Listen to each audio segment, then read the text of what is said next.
Frères et sœurs dans le Christ, bonjour. C'est avec plaisir que nous nous retrouvons pour continuer notre série sur dominer sa colère. Tout récemment, nous avons présenté la colère dans ses manifestations. Aujourd'hui, il est question de savoir comment faire, ce que nous devons faire de notre colère. Première chose, il faut se le dire, on ne choisit pas d'être en colère, mais on a le devoir de choisir comment gérer sa colère.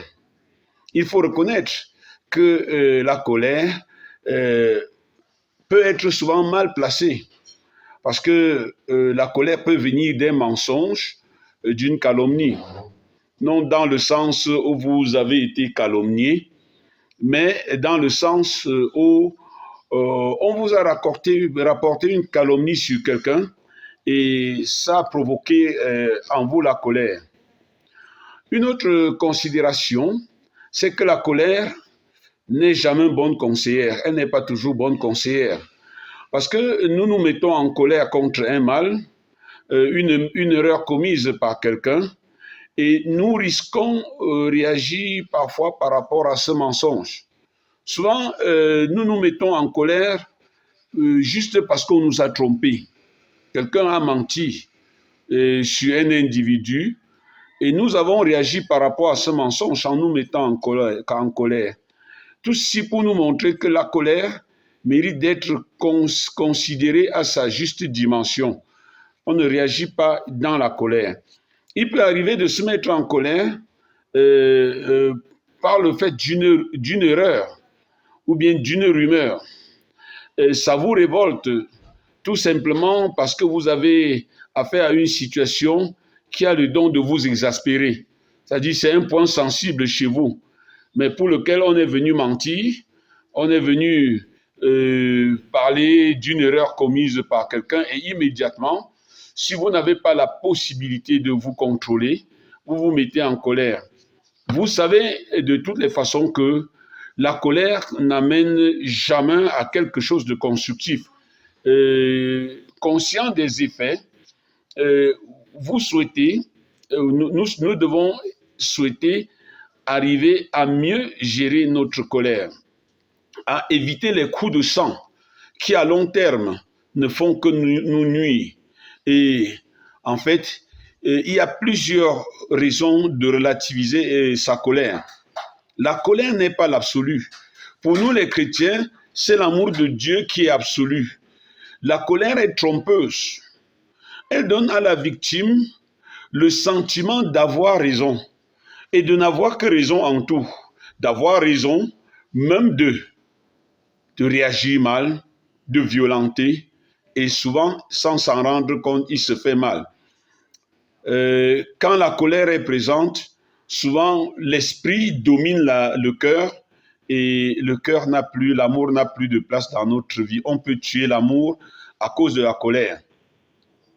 Pour bien débuter et éviter de recommencer à hurler, parce que souvent, nous avons des manières de vivre notre colère en hurlant. Il faut déjà savoir que il est rare que la colère, ce que vous faites dans la colère, vous pousse à faire ce que vous souhaitez. Donc, régulièrement, tous les moyens que nous employons pendant la colère sont des moyens incapables de nous faire arriver à ce que nous souhaitons. La colère peut à la limite provoquer sur notre environnement le plus immédiat des dégâts, des destructions sur les personnes avec qui nous vivons. Et nous n'arrivons pas à ranger notre épée et nous retrouvons immédiatement que nous sommes capables non seulement de détruire des innocents, mais de nous détruire et de détruire souvent le plus beau jardin dans lequel Dieu nous a trouvés, Dieu nous a posés. Lorsque vous agissez sous l'effet de la colère, votre identité change. Lorsque vous agissez sous l'effet de la colère, sans vous en rendre compte, vous devenez espion de la vie des autres. Vous passez le temps à demander ce qu'ils ont fait et ceci a le mérite de vous mettre en colère encore, puisque quand ils ont fait du bien, ça vous énerve. Quand ils ont fait du mal, c'est ce que vous attendiez et ça vous énerve. Donc vous ne pouvez être qu'énervé. L'espionnage, qui est le fruit de la colère, ou bien qui cultive la colère, fait beaucoup de mal. Il me revient qu'un homme qui soupçonne sa femme va passer le temps à contrôler ses conversations, sa messagerie. Que se passe-t-il lorsqu'il ne trouve rien? Il est en colère, il est fâché. Il ne peut pas embrasser sa femme parce qu'il aime, mais lorsqu'il trouve quelque chose, il se met en colère. Vous voyez? Donc, lorsque quelque chose, même parfois que je ne maîtrise pas, arrive, qu'est-ce que je fais? Je conclus plutôt que c'est le mal parce que j'étais déjà préparé. Je voulais trouver le mal. La colère vient du monde mauvais. Dans les familles, dans la colère, bon, souvent la matière de la colère, si vous voyez quelqu'un qui est en train de profaner ou bien d'insulter son papa, la colère, cette fois-là, est juste. La matière de la colère peut être juste. Mais la réaction, ce n'est pas parce que quelqu'un l'a fait qu'il mérite à la fois des gifles, des fouets ou bien des tortures. Vous voyez, quand la colère arrive dans un couple et que l'autre passe le temps à l'espionnage, à voir ce qui doit le mettre encore en colère, qu'est-ce qu'il fait? Il gaspille ainsi le temps de l'amour. Le temps qu'il avait pour aimer l'autre, que Dieu lui avait donné pour aimer l'autre, il passe en espionnage.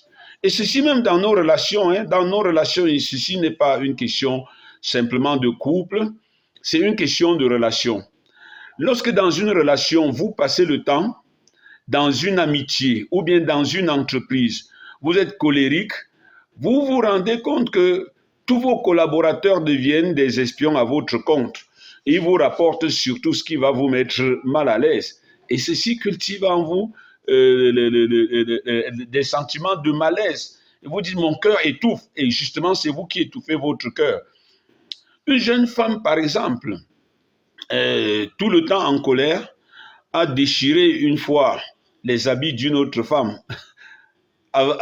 C'était la femme la fiancée du petit frère de son mari. Et elle était venue rendre visite à son mari. Ils étaient au carrefour. On est venu dire à la femme. Elle est montée immédiatement au carrefour déchirée pour démontrer qu'elle devait humilier la copine de son mari en public. Et qu'est-ce qui s'est passé lorsqu'elle s'est rendue compte? Elle a eu honte. Donc tout ce que nous faisons dans la colère ne peut pas nous porter du bonheur. On peut se sentir soulagé, mais soulagé, c'est pas être heureux. Et donc, après cela, l'effet de la colère, pour montrer que la colère est démoniaque, c'est le tentateur, le démon, qui est entré dans l'esprit de son mari et qui a cherché à son tour à se venger, à démontrer qu'il est capable de faire ce qu'il veut. Et donc voilà comment l'adultère est entré dans ce foyer à cause de la colère. Quand votre partenaire a commis une faute, souvent c'est la tendresse, l'amour et la compréhension qui sont réparatrices de la situation. Jamais la colère de toutes les façons. Quand nous cultivons la colère, elle nous pousse à des comportements sauvages. Vous voyez avec moi que l'effet de la colère, jusqu'où elle peut conduire, il est donc important de savoir gérer sa colère. Il faut donner à notre colère un horizon de salut. Et il nous a été rapporté, et c'était dans les réseaux sociaux, qu'un jeune garçon, sous l'effet de la colère, a copieusement violenté, tabassé sa jeune femme. Ils avaient 2 enfants. Et après ça, la femme a succombé, elle est morte. Posez-vous la question de savoir ce que deviendra la conscience de cet homme. La colère lui a apporté quoi? Aucune solution. N'entretenez jamais la colère. Comment donc se sauver de la colère? Ou bien se sauver par sa colère? Parce que tout à l'heure, j'ai dit, la colère, notre colère peut être accusatrice ou rédemptrice. Accusatrice si nous versons dans la violence, dans la réaction. Rédemptrice si nous savons gérer notre colère. C'est réel. Soit on se sauve dans sa colère, soit on se noie. Si on maîtrise et gère bien sa colère, on se sanctifie, on s'élève.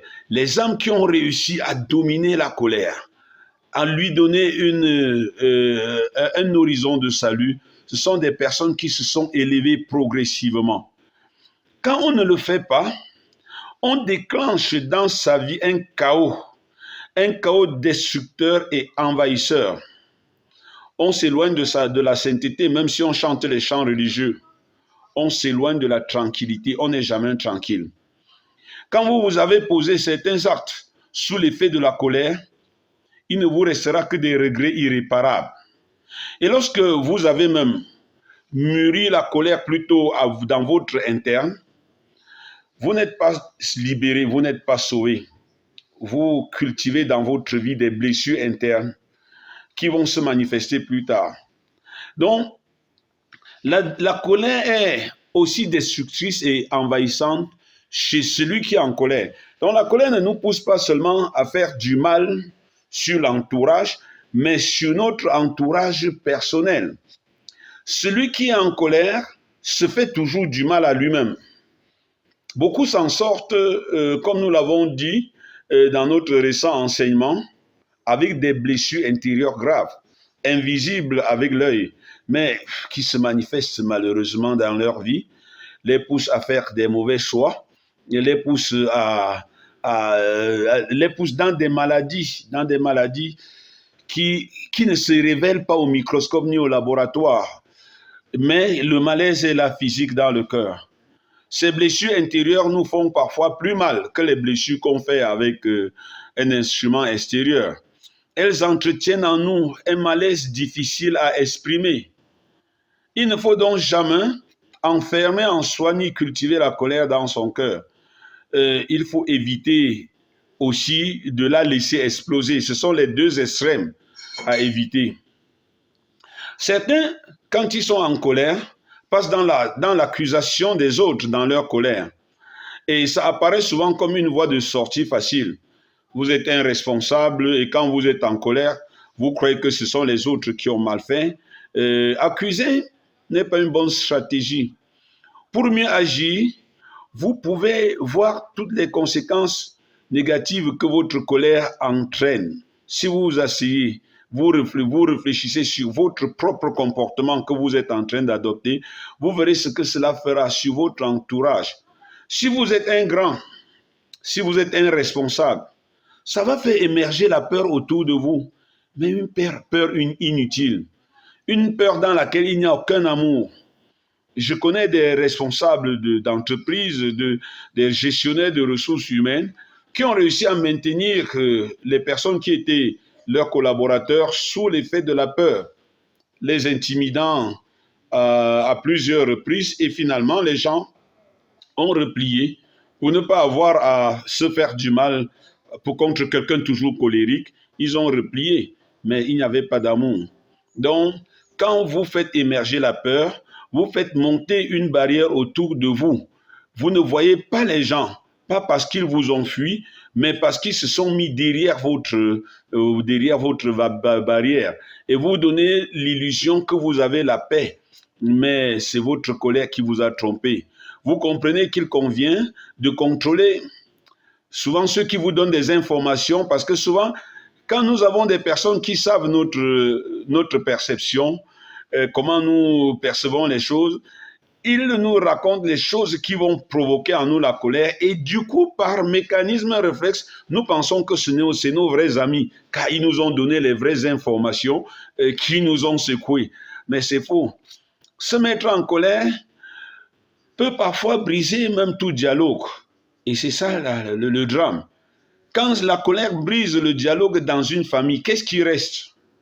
Donc même quand vous êtes victime vous-même, demandez qu'est-ce qui restera de cette famille si je continue à entretenir la colère, la rancune, la rancœur.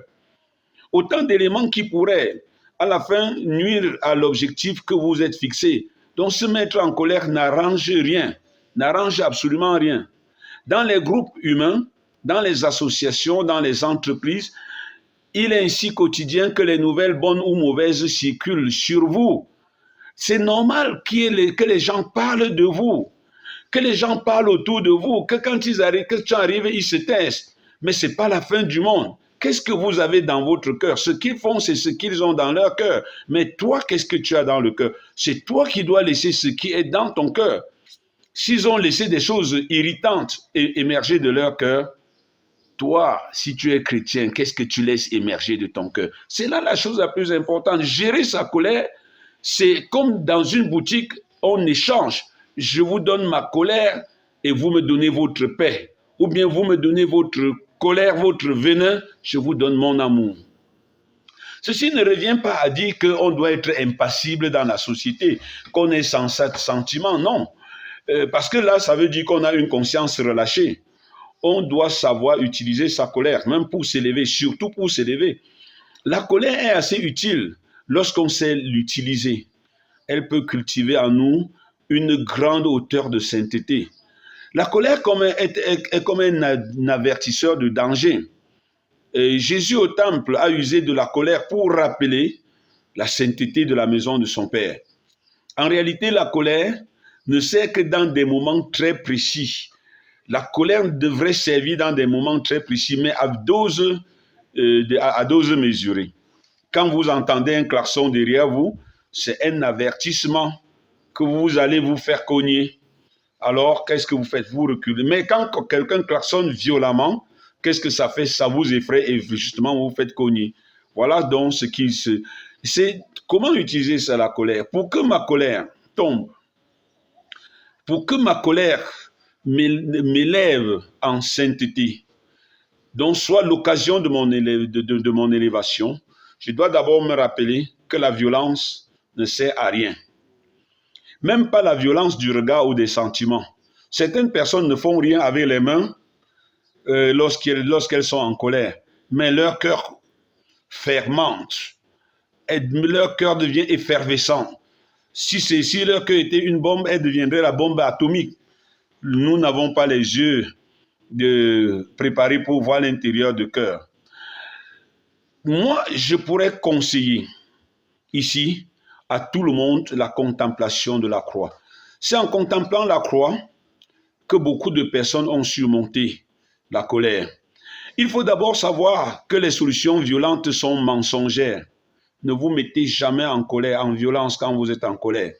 Essayez donc de vous reculer, soit du lieu de votre colère, soit des personnes contre qui vous êtes en colère. À ce moment, le tentateur sait comment utiliser nos blessures pour nous détruire.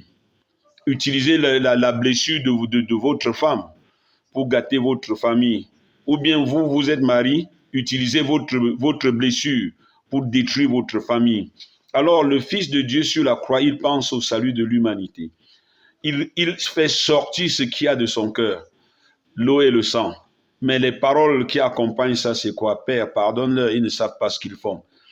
L'une des techniques pour surpasser sa colère, c'est déjà de se dire, je suis en face de quelqu'un qui n'a que le mal à me donner. Son cœur est comme un instrument. Dans son instrument, il y a de la saleté.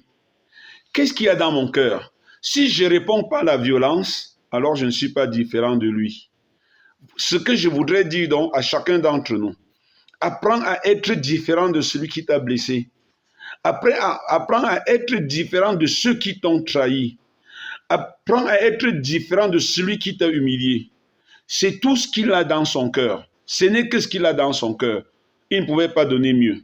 Mais si en toi tu as les fruits de l'Esprit Saint, la concorde, la paix, la compréhension, le pardon, tu ne tomberas pas dans le même piège.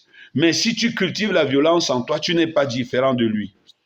Un chrétien peut-il se plaindre de son frère alors que lui-même, en répondant à la colère, à la violence, il a été violent? Est-ce qu'en répondant au mal qui m'a été fait, j'ai le droit d'être violent? Alors où est la différence? Nous sommes coupables de la même chose. Dans l'évangile de Matthieu, au chapitre 5, il est écrit, « Si votre justice ne dépasse pas celle des scribes et des pharisiens, vous n'entrerez pas dans le royaume des cieux. » Ceci revient à dire que si moi, je suis chrétien seulement lorsque tout va bien, ça va. Mais ce que Jésus regarde en moi, c'est quand je suis blessé, il veut voir les sentiments de paix. C'est quand je suis contrarié, il veut voir la douceur en moi. Oui, il ne veut pas me voir maugréer. Alors, quand la colère arrive, avec toutes ses justifications ou pas, que j'ai raison ou pas, Dieu me regarde. Et c'est là où je parle de sanctification ou bien d'enfoncement. Si je choisis de ne jamais exploser, de ne pas exploser, en lisant Éphésiens qui dit que le soleil ne se couche jamais sur ta colère, si je choisis cela, alors mon âme s'élève. Et c'est le plus important, l'élévation de mon âme. Quand je choisis de ne pas tomber dans le piège de la violence, du mauvais esprit cultivé en moi, Dieu admire mon âme qui s'élève. Nous avons vu au début de cette émission que la colère peut donc être un moment de sanctification, d'élévation spirituelle. La personne qui est victime d'une situation peut dire, voici le moment où Dieu veut que je m'élève, que Dieu attend que mon âme s'élève. Si nous tombons dans le piège du tentateur en faisant fermenter nos pensées, notre cœur, avec des mauvais regards, des mauvaises pensées, des mauvaises paroles, parfois non exprimées, alors mon âme descend dans les gouffres du mal et fait exactement ce que je condamnais. Mais si je choisis l'alternative, le droit d'être différent, mon âme a le droit d'être différent de l'âme de la personne qui m'a blessé. Et je dois montrer cette différence. Je dois ressentir cette différence en contemplant la croix, en embrassant les plaies de Jésus. Donc, à mon avis, la personne la plus sûre qui nous aidera à sortir du gouffre de la colère, c'est notre Père spirituel. N'évitons jamais de fréquenter un conseiller spirituel et ayons un seul conseiller spirituel. Fréquentons notre conseiller spirituel lorsque nous avons des problèmes, lorsque nous sommes en colère et surtout, en quittant, préparons-nous à la prière, mettons-nous en prière, surtout pour le bien de notre bourreau, de la personne qui nous a blessés. Prions pour lui. Ça peut paraître paradoxal. Au début, ça doit sembler être pharisien, hypocrite, de prier pour quelqu'un qui nous a vraiment blessés. Faisons-le même si c'est hypocrite au départ. Et en le faisant 2, 3, 4, 20 fois, l'amour il arrivera avec la libération interne de moi le sujet. C'est moi qui veux me libérer. Alors, quand je me libère, je peux libérer les autres. Et donc, en voyant le conseil spirituel, en lui parlant, en voyant mon Père spirituel et en lui parlant, j'ai fini par une prière pour la personne qui m'a blessé, une prière pour moi qui suis blessé afin que mes blessures se cicatrisent. Alors, bien-aimés, n'oubliez pas d'aller sur YouTube, sous cette vidéo, cliquez votre abonnement, cliquez le like et laissez un commentaire qui nous permettra de préparer la prochaine émission. Abonnez-vous, likez, commentez et partagez cette vidéo afin que le règne de Dieu avance. Loué soit Jésus-Christ.